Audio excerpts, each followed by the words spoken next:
We've taken a year off to travel the world, so join us on a captivating journey across continents and cultures, from the beautiful islands of French Polynesia to Hawaii to the bustling markets of Marrakesh. Our world trip is a visual feast of iconic landmarks, hidden gems, and unforgettable moments. Get ready to explore the diversity of landscapes, taste exotic cuisines, and connect with people from all walks of life. Subscribe and embark on this global adventure with us. Let's take a trip back in time to World War I. World War I, also known as the Great War, can be traced back to a complex web of political alliances. The assassination of Archduke Franz Ferdinand of Austria-Hungary in 1914 served as the spark that ignited the conflict.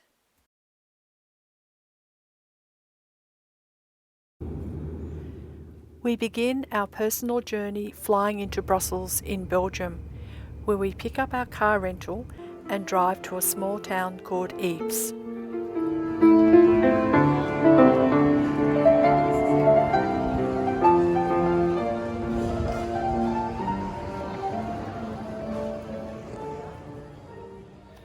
We're at a place in Belgium called Polygon Wood, and it's a lovely forested place at the moment.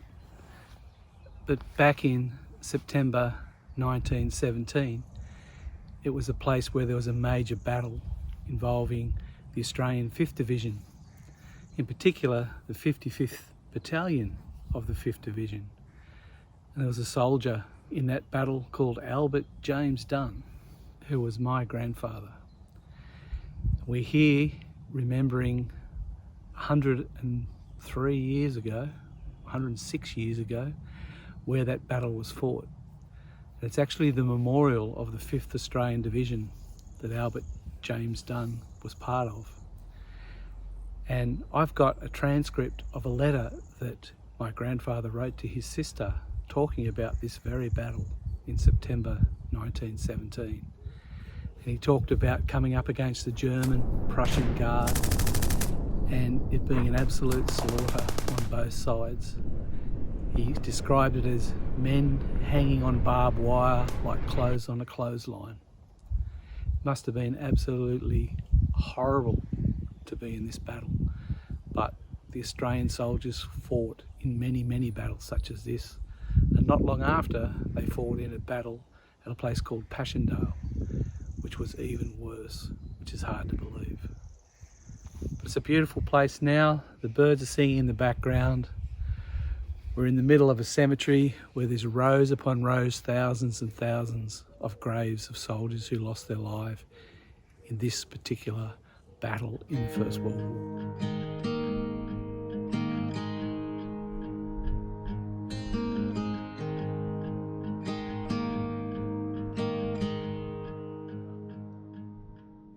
So beautiful to hear the church bells ringing in the background. We're at a place called Passchendaele. In 1917 there was a major battle here in Passchendaele with the British, the French, the Australians and New Zealanders trying to capture a ridge at a village called Passchendaele. And it rained and rained and rained, and it was a muddy hell. But this is an interesting museum. There's a massive artillery piece over here we're just going to go and have a look at. It'll be really interesting to see what they've got here. Yep. This is typical of a piece of heavy artillery from the First World War. Shrapnel from this sort of artillery was responsible for most deaths in the First World War. The museum at Passchendaele had a great recreation of what trenches were like. They had dugouts and soldiers lived in them for months on end. Got a real feel for what it was like walking around these trenches and getting an understanding of what it would feel like to be in them. The Australian Memorial right here at Passchendaele is a memorial that is dedicated to the courage and the resilience of those who served. We're at the Menin Gates in Ypres at the Memorial for the Fallen, those soldiers who have no known grave. Unfortunately, they're doing quite a lot of work at the moment, and therefore there's lots of scaffolding up. Each night they play the last post.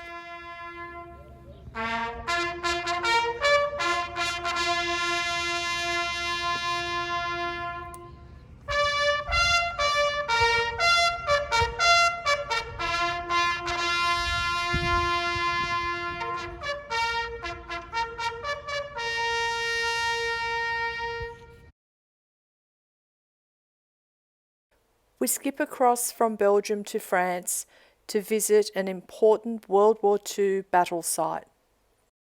Here at Dunkirk, where 83 years ago in the Second World War, the British evacuated over 300,000 troops from these beaches as the Germans invaded France in 1940. It was an absolutely amazing thing that they did to get that many troops away so they weren't captured by the Germans. And this is the beach that it happened here at Dunkirk.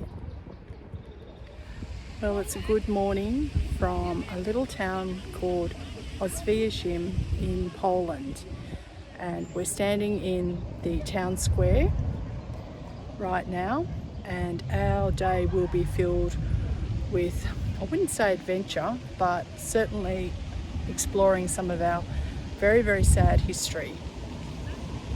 So this is the place in the Second World War that the Nazi Germany set up Auschwitz, the infamous death camps. And so we're going to be going this afternoon to have a look at where the Germans exterminated millions of people. And it's hard to believe we're here now because it's such quite a lovely place at the moment, but obviously back in 1942 to 1944 it was an absolute horror place. It's hard to describe the sheer size of the camp at Birkenau. Over 80,000 people at any one time were accommodated here. It's absolutely massive. This would have been the very first thing that the Jewish people saw when they arrived in the cattle trucks that they were herded onto by the Germans.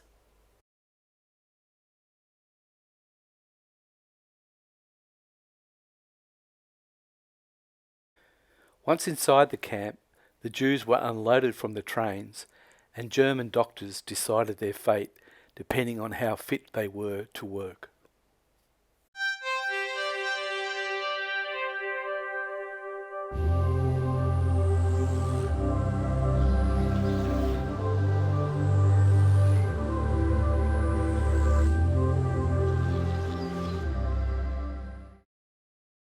These watchtowers were strategically placed along the perimeter of the camp. The armed guards had a clear view of the entire camp grounds. They also played a critical role in preventing escapes, maintaining order, and also enforcing the control exerted by the camp authority. This is what it was like inside the huts in Auschwitz. We're in Birkenau, which was the extermination camp with all the Jews. And so you can see here, this was where the people who were fit enough to work were kept, whereas the people who came in who couldn't work were sent to the gas chambers immediately.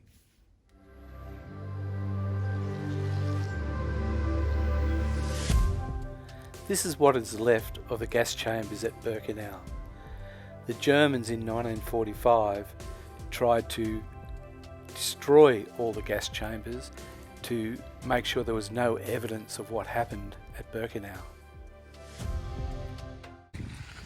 The entry into Auschwitz. We visited the first camp at Auschwitz, which started its life as a Polish army barracks, but it became clear to the Germans that it wasn't going to be big enough to take the sheer volume of prisoners.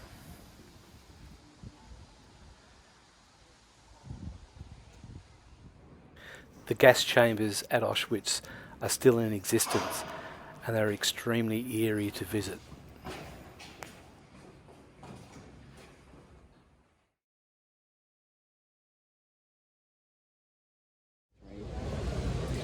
Well, it's a very, very welcome to Berlin in Germany. And today we're going to do a walking tour. We thought that was the best way to see all the things we wanted to see in Berlin, so we're going to go and see the history of Berlin from 1600s all the way through to the Second World War, and look at all the architecture, look at the different places, and find out, I guess, a little bit more about Berlin. So at the moment we're standing just alongside the Brandenburg Gates. Yeah, pretty famous, built in about 1780 something or other. And completed in 1790 something or other. 1791, that's about all we know. And what we do know is that shortly after that, in 1811, Napoleon invaded Prussia and came through these gates victoriously, and the Nazis used these gates as a symbol of their victory as well in the early 1930s, marching through the gates. So it's a place that's been around for a long time, but it's been used very symbolically through the centuries. Where did Napoleon not go? He's just been an incredible traveller. He's been everywhere. I was very surprised. Well, it's interesting. Napoleon and Hitler had the same issues trying to invade Russia. Didn't do very well at all. Yeah. But anyway, well, we hope that you enjoy what we're about to show you, so come along. This is the site of the Altes Museum in Berlin. This is where Hitler in the late 30s and 40s used to hold all his rallies.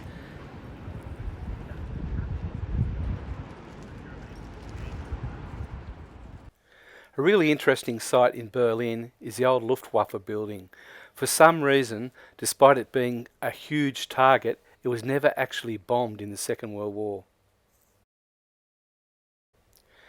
In the early 1930s, the Nazi government in Germany thought it would be a good idea to burn books.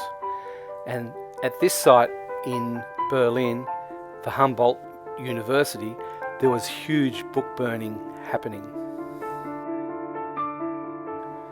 This is the Reichstag building, where in May 1945, an iconic photo of a Russian soldier raising the Soviet flag signified the end of the war in Europe. So I'm standing on the western side of what once was the East-West Berlin Wall, which was taken down in 1989. And where I'm standing is an underground bunker. And this is essentially where World War II had ended. So Hitler and his crew met here, and Hitler knew that his time had come to an end, and so he decided to take the easy way out because he knew exactly what was going to come if people caught up with him. And yeah, it's quite, I don't know how I feel about standing here. It's, you know, like I feel like I'm just standing in suburbia. You know, the building behind me, they're all just apartment blocks, and you know, it's still a relatively newish city because obviously it was all bombed and completely desecrated to the ground, a lot of it. So a lot of it is fairly new, built up from World War II. But it's been very interesting being part of this tour that we have taken with the free walking tours, and once again I'll put the link below. And yeah, no, it's been really good to sort of understand a little bit more about what happened in World War II.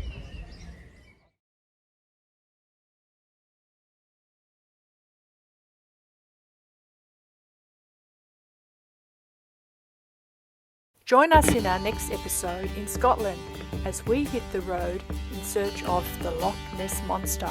We find ourselves at the Drummossy Mall where the final confrontation of the Jacobite Rising occurred. May not look my best today. And we made our way to the northernmost part of Scotland in the middle of summer.